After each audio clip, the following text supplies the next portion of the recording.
can't, I would refer you, to others to speak to this operation. I just don't have any more. And since the United States is pursuing a ceasefire, Yeah. what was Secretary Austin's reaction to this news as he learned of it, and what was the discussion like with his Israeli counterpart as it was going on? Well, I think, as I mentioned in the top, the secretary was, well, first I would say that we were not given an advanced warning of this operation. The secretary spoke with Minister Gallant when the operation was already underway. Having no involvement, having no knowledge that this strike was actually going to occur, we're still pulling for more details and trying to understand the operation itself. In terms of their conversation, I think you've heard me say it, these are pretty direct conversations that he has with Minister Gallant. He has them frequently, sometimes multiple calls during the day, sometimes almost every day. I'm not going to get into further details of the call, but I can tell you that, other than having no knowledge or no involvement of this strike, the United States, you saw announcements from the president and other world leaders. We're going to continue to urge for a diplomatic solution. We want to see, tensions quell in the region, and so we're going to continue to push on that front. Did his Israeli counterpart confirm that Nasrallah was the target of the strike? I'm not going to go into more details other than what I read out at the top of the top of my remarks. Natasha. Thanks, Sabrina. How concerned is the secretary that this latest strike on Beirut, which appeared to target Nasrallah, is going to precipitate Iran's involvement now in a broader war? And also, have any plans for a non-combatant evacuation operation now been sped up in light of these events? So I think that remains to be seen. We're still gathering information. As you know, it just happened a few hours ago. So, we're still assessing, and, when we have more details to share, if we can, we will. In terms of, any type of evacuation, and I know you've heard me say it here before, but, we plan for all types of contingencies. We are a planning organization. We have assets in the region to support, any type of event. Should we need to? At this time, I don't have any more details to provide. Will. So the Houthis claimed today that they carried out an attack with about 24 ballistic missiles and drones targeting 3 destroyers, and that they hit them. Do you have any information about that, especially whether any U.S. ships were damaged in that incident? I can confirm that no U.S. ships were damaged or hit. There was no injuries to U.S. personnel. We did see a complex attack launched from the Houthis that ranged from, cruise missiles and UAVs. My understanding is that those were either engaged and shot down or failed. But at no time did, any hit a U.S. ship. Is it the U.S. assessment that the U.S. warships were the target of that attack, or were they other vessels that were potentially the target? Sometimes it's hard to tell whether they're being shot in the vicinity of a U.S. ship or targeting another vessel. We always take measures for our self-defense, so I can't really tell you the intended target other than to say that, I'd refer you to the Houthis. But, we did what we had to do to protect our forces, and at the end of the day, no ship was hit, no damage, and no injuries to our personnel. Body.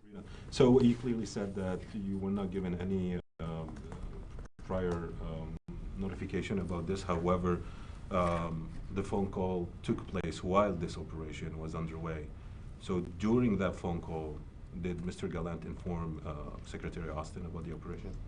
Yeah, so I'm just not going to get into more details of the call. Fadi, what I can tell you is exactly what I said at the beginning, which you can, take inferences from that. But Minister Gallant spoke with Secretary Austin as this operation was already underway. Again, it happened within the last few hours, so we're trying to get more details. And I believe on Wednesday you said you haven't seen any indication that there's any imminent Israeli incursion into Lebanon. However, today the Israelis announced, the IDF, that they're mobilizing 2 of their brigades in the north. Does this recent activity change your assessment of the situation on the northern border of Israel and whether they're preparing for an invasion? Somewhat to Natasha's question, we're still assessing, and that remains to be seen. We certainly don't think a ground incursion is, the right path forward. That's something that the Secretary has been pretty clear about in his calls. And what we don't want to see is a wider regional conflict, and so that's why you've seen from the president's level to the Secretary the continuing engagement for diplomacy, and we believe diplomacy is the best path forward. And finally, if I might, Sure. I'm sure you guys were following Mr. Netanyahu's speech from the UN during the UNGA. Was that a speech that gave you hope that the diplomatic solution can succeed and the Israelis are open to a diplomatic solution? I think every time that we engage the Israelis, we have a good and direct conversation with them. I think diplomacy is not off the table. I think everyone wants to see this resolved, and the way it is going to get resolved is through diplomatic channels. So we're going to continue to push for that. I'm going to go to the phones, and then I'll come back in the room. I saw you, Charlie. Carla Bab, VOA. Hey, Sabrina, thanks for doing this. Just to follow up with what you told Lita on Iraq, you said the footprint was changing. Is the U.S. withdrawing from Iraq?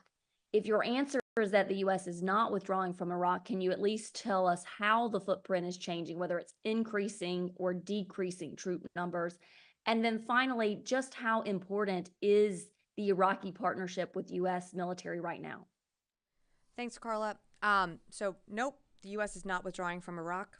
Nope, I cannot get into more details on what that footprint is going to look like. Again, as I mentioned when Lita asked her question as well, I think we'll have more details to share later today, but I'm just not going to get into details from the podium right now. In terms of our relationship with the Iraqi security forces and the Iraqi government, it's a crucial one, and it's one that we certainly value. We are in Iraq at the invitation of the Iraqi government. And our partnership has led to the success of diminishing ISIS from what it was 10 years ago to where it is today. The strongholds that they had in Iraq, they don't have those anymore, or not what they used to. So we certainly value the partnership that we had and continue to have with the Iraqi government. And this is a step in our relationship and a progress towards a bilateral security agreement, and we'll have more details to share when we're ready. I'm going to go to the next question. Jeff Shogel, Task and Purpose. Thank you. Whether or not Hassan Nasrallah is alive or dead, the situation in the Middle East has escalated. Is the Defense Department sending any more troops, aircraft, other assets to the region? And before you had announced that the Pentagon announced a small number of troops had deployed to the region. Is there any information about how many, what units, and what type? For example, are these air defense batteries, or are these troops preparing for a possible NEO of Lebanon? Thank you. Thanks, Jeff, for the question. So no force posture changes to announce at this time. In terms of that small contingency that we've sent forward, I just don't have more details to provide at this time. Again, we are a planning organization. We plan for a wide range of different events that could occur, but I just don't have, I'm just not going to be able to get into more specifics from here. Charlie. Sabrina, thank you. I just want to drill down on the timing of the Austin Gallant phone call. You said a couple of times already, while the operation was underway. Mm-hmm. This wasn't done before the operation had begun. So as it was underway is when they spoke. That's correct. But they didn't discuss that in itself doesn't suggest advance warning. So as it was happening, he may have informed them. I believe I said we did not receive any advance warning. So that is correct. We did not receive any advance warning. But it stands to reason if they're in the middle of a phone conversation, they might say this is happening now. That may not be in advance, but it is underway. Yeah, as you can appreciate, I'm just not going to get into further details of the call. What I can tell you is the operation that you are seeing, being reported, was underway when the Secretary and Minister Gallant spoke, we were not involved in this operation. And again, we had no advance warning of the operation. Gallant called Austin. The calls were connected. I'm not going to go into the details on how we connect those calls, Charlie. But yes, they had agreed to speak, and those calls were connected. And as you know, the Secretary is traveling back from London right now, so he took that call en route. Sabrina, forgive me, it seems like we're splitting hairs here, but if one person initiated the call and said this is underway, that in itself is inherently an advance warning, even if it's already happening. It's not a 2-minute warning, but it's a 10-second warning. I think we are splitting hairs because I would not consider that an advance warning when something is already underway. I'll go back to the phone and then happy to come back in the room. Chris Gordon, Air and Space. Thanks, Sabrina. The U.S. announced this week that the U.S. will help train 18 Ukrainian F-16 pilots next year. Can you provide a little more fidelity on that announcement? Will these 18 pilots all be trained in Arizona? And relatedly, the DoD previously said it planned to train 12 Ukrainian F-16 pilots in fiscal 2024. We're now just a couple of days out from the end of that.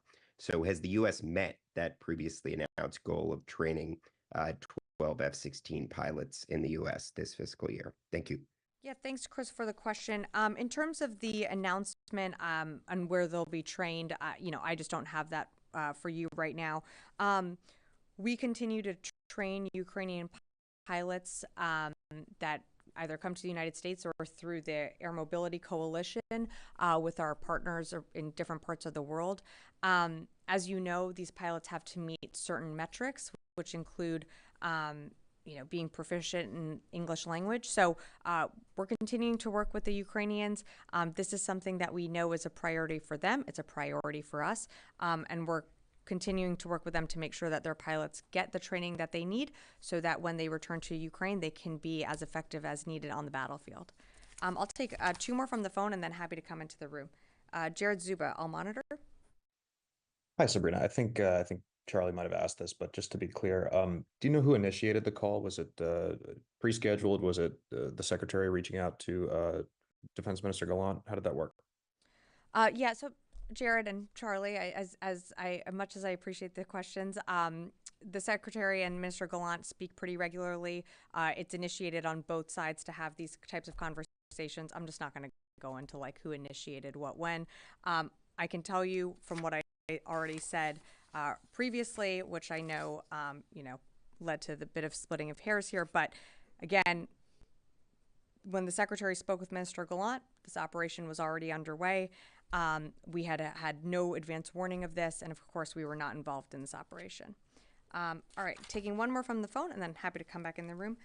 Mike Glenn, Washington Times. Hi, Sabrina. Thanks a lot. I agree with you that a phone call at the time should not be considered an advance warning. It goes into my question.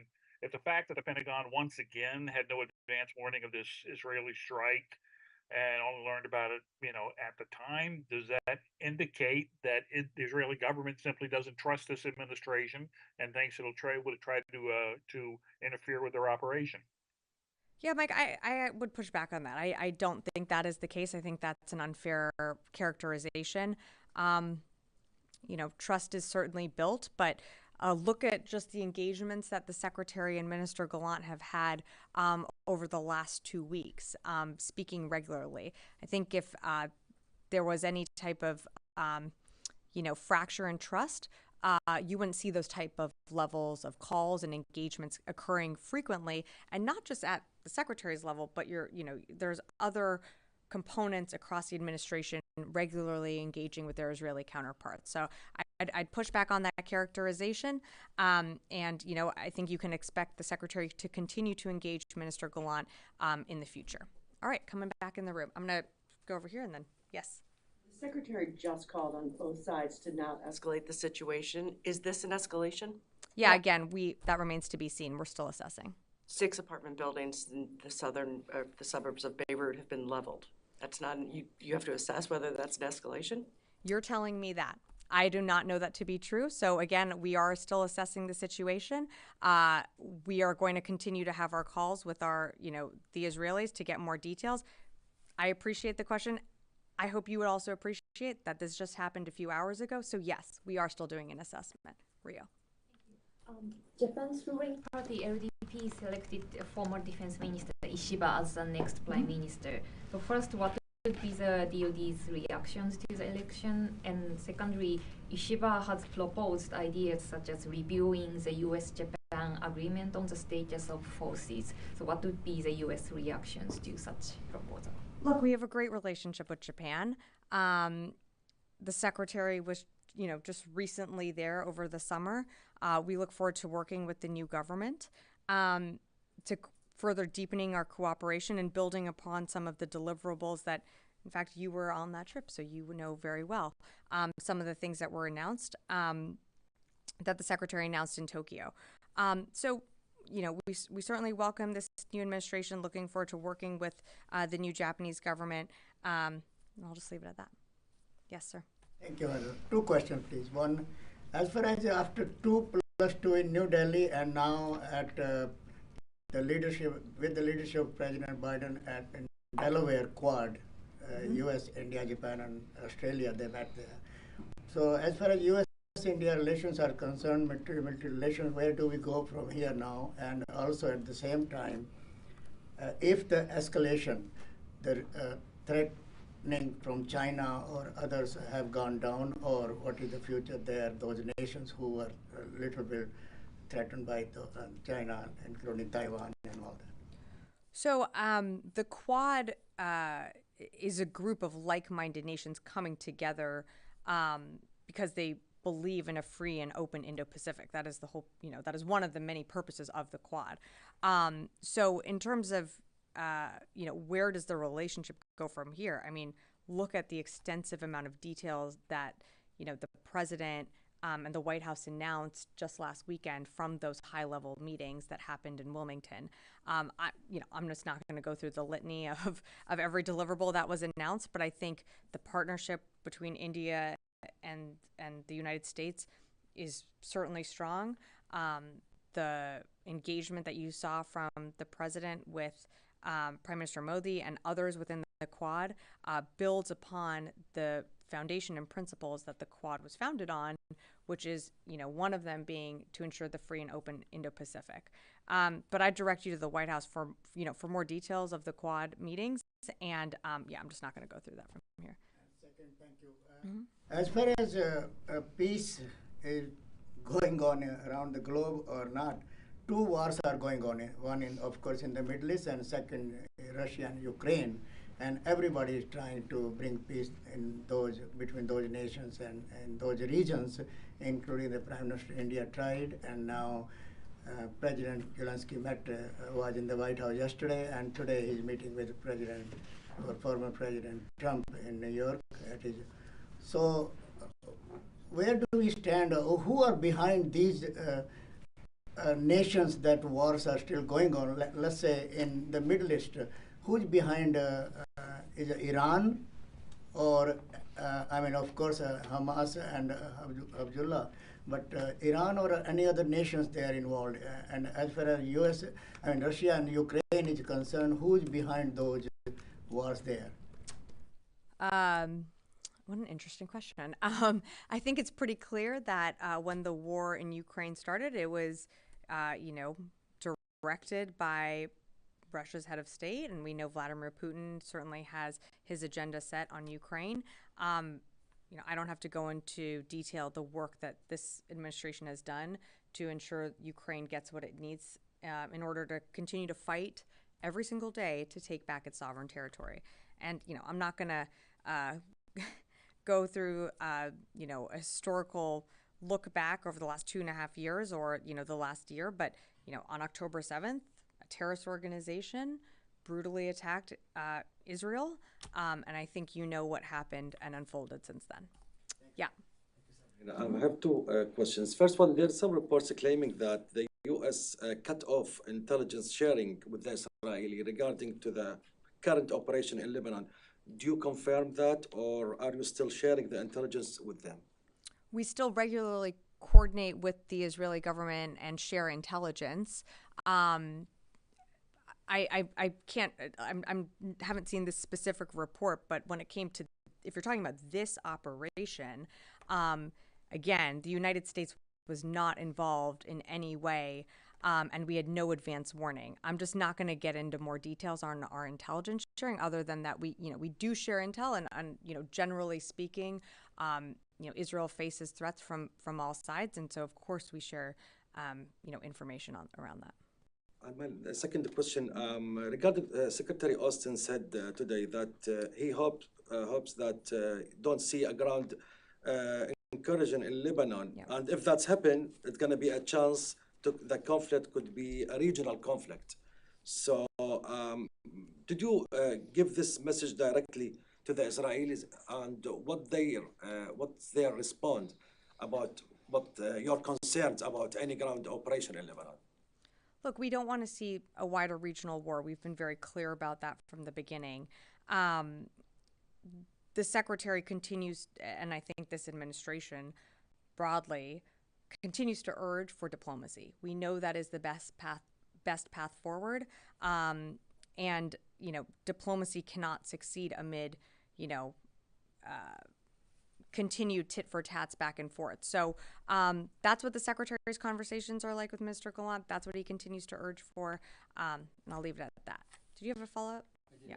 One is, has anything changed? Has the department been asked to prepare for an evacuation of Americans from Lebanon? And secondly, after the call, putting aside what was said on the call, after the call between the Secretary and Gallant, did the Secretary do anything? Did he make any calls? Did he brief the President? Did he change alert? Ask for a briefing with General Kurilla at CENTCOM? What did the Secretary do after this call? Thanks, Phil, for the question. So I'm just not going to get into his schedule and exactly what he did, but I think it's fair to say that you should reach out to the White House, and I know that the President has been briefed on the events that have unfolded, but I'm just not going to speak for more actions on that the Secretary took. Other than that, we're continuing to monitor what's happening in the region, and that's exactly what he's doing. And he's back en route from his trip, and can do that from the plane, and will continue to do so throughout the weekend. In terms of evacuation planning, I think was that your second question? Again, we plan for all types of contingencies, all types of events anywhere in the world. Should we need to, perform any type of evacuation, we are postured to do so. We have assets in the region, but we're not there yet.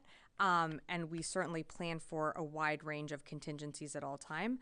Again, as we've sent a small number of additional forces into the region. We continue to be a planning organization, and from the very beginning, from October 8th on, we moved assets to the region should we need to plan for any type of event, whether it be an evacuation or something else. So far, that hasn't happened. You're not there yet. We're not there yet. Right. Yes. Thanks, Sabrina. A Chinese think tank published a report today about the South China Sea, saying there's more than 10 air and maritime encounters every day between the U.S. and China. And it says the majority of these encounters are safe and professional. I'm wondering whether you agree with that assessment. And it also alleges that a foreign officer from the U.S. poses a threat to maritime freedom in the South China Sea. And do you have any comment on that? I haven't seen the report, so I candidly can't comment on that. I can tell you with strong confidence that we stand for the freedom of navigation, and we will continue to sail, fly, and operate anywhere in the world in international waters. I'll leave it at that. Yeah. I had a follow-up about the AUKUS defense ministerial meetings from yesterday. The Secretary mentioned in his remarks that the AUKUS innovation leads are developing a robust 2-year agenda to work with industry. What would the Secretary be looking for from that agenda, and any advice that he would have for industry that want to participate in Pillar 2 activities? Thanks. I would refer you to the joint communique that's online. I think that has more details that would probably address some of your questions. Will. The Israelis have said that they secured $8.7 billion in new aid from the United States military aid, including for their current operations in Lebanon. Can you confirm that and provide any details on that, if so? Yeah, I think there's a bit of confusion here, Will. So I'm actually glad you asked that. So the assistance referenced, what you were just referencing, is from the supplemental appropriation for emergency assistance to Israel that Congress passed and that the president signed into law earlier this year. A significant portion of that aid will go to strengthen Israel's air defenses as Israel continues to face attacks and threats from Iran and its proxies. So again, this is previously announced assistance, and for more, I direct you to the State Department. Not specifically linked to Lebanon, which is what they had said it was. Right, this was previously announced when the supplemental passed, which was back in April, I think. Yeah. Friday? Yeah. Yes, and then I'll go to Louis. so in addition to the support air defenses in Israel, this package includes, according to the Israelis, section that has to do with supporting what they call war effort. Can you explain to me the logic of this administration, trying to understand here? On the one hand, you want diplomacy to succeed. You don't think escalation is the solution. Netanyahu from the UN, UNGA, says clearly he's going to continue the war. At the same time, you provide him with the weapons to continue the war. Can you explain that to me, please? Fadi, as you know, Israel faces threats from Iran and its proxy groups and was brutally attacked on October 7th. So this administration has been clear that in the face of those attacks and consistent threats, almost every single day, and again, October 7th, I direct you to the fact that an Iran-backed group brutally attacked Israel that day. This administration, this president, has been committed to providing Israel the support for its self-defense. This FMS supplemental package, as you know, these are, sales and assistance that can take a very, very long time. So I just want to be clear that yes, we are still providing Israel assistance that it needs in its self-defense, but some of what Congress appropriated out in the supplemental is going to take some time. Just like for Ukraine, the supplemental that was allocated for Ukraine, some of that is PDA coming directly off our shelves. Some of that is USAI that can take a year, 2 years longer to reach the front lines. Does that help? I mean, I understand you keep referring to October 7th. What about October 8th? What about October 9th? What about 41,000 Palestinians dead later? What about what's happening in Lebanon? Is this still within Israel's right to defend itself? I think we've been pretty clear, Fadi, and we've had conversations about this. We don't support innocent civilian dies. We believe that the casualty count is too high, and you've seen the secretary emphasize that in his calls, from very early on. That's why we continue to urge for diplomatic means to resolve what's happening in the Middle East. And I have to direct you back to the point that it's not just the United States pushing for this. There are Arab nations pushing for this. There are European countries pushing for the need for a diplomatic resolve. And so, we're going to keep trying. We're going to keep working hard every single day to make sure that happens. And we're going to keep having frank and honest conversations with our Israeli counterparts. Louis, did you have a... Yeah. Clarifications, please.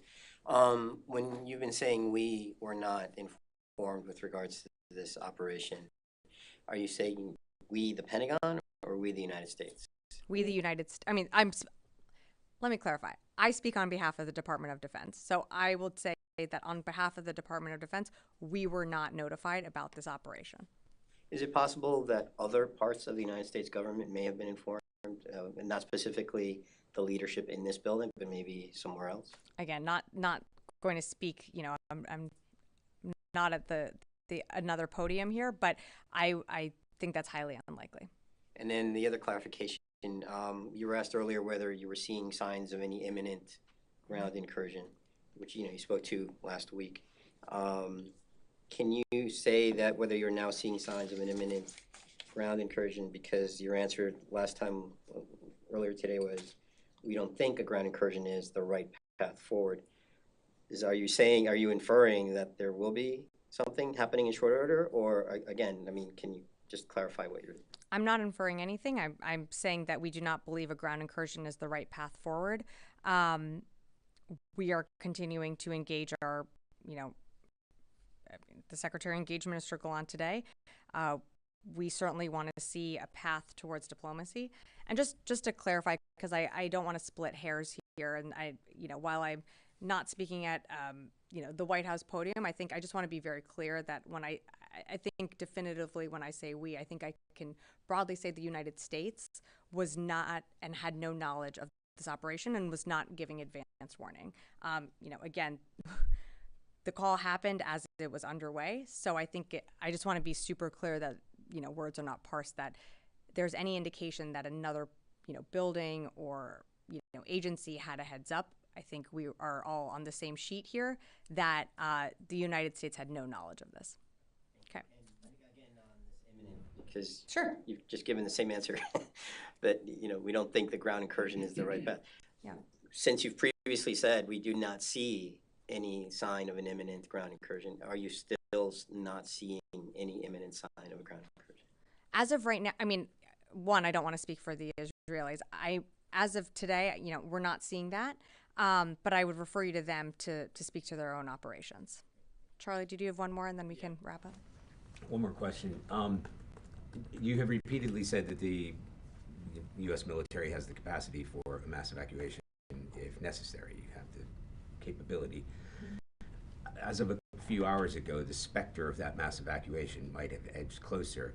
If you're talking about the USS Wasp, and the Marines on board, all practiced and ready to do that, you may be talking as many as 80,000 Americans who are in Lebanon. The U.S. military has the capacity to mass evacuate tens of thousands of Americans as they did in 2006. The United States military has incredible capabilities, and we are an incredible force. And because of that, I'm just not going to go into speculating on a scenario that hasn't happened. What I can tell you is we plan for a wide range of different contingencies. And that's what makes us so great at what we are able to do, is because we have plans on the shelves that we can easily dust off. We practice, we do exercises, we do drills constantly that make us ready and prepared should we need to be called up for whether it be any type of event we would be ready for. Again, I'm just not going to go down the path of speculating. I can tell you that we are going to do everything that we can, of course, to defend our forces in the region, to protect U.S. citizens. But again, we're just not going to go down a hypothetical path right now. Okay. All right. Thanks, everyone.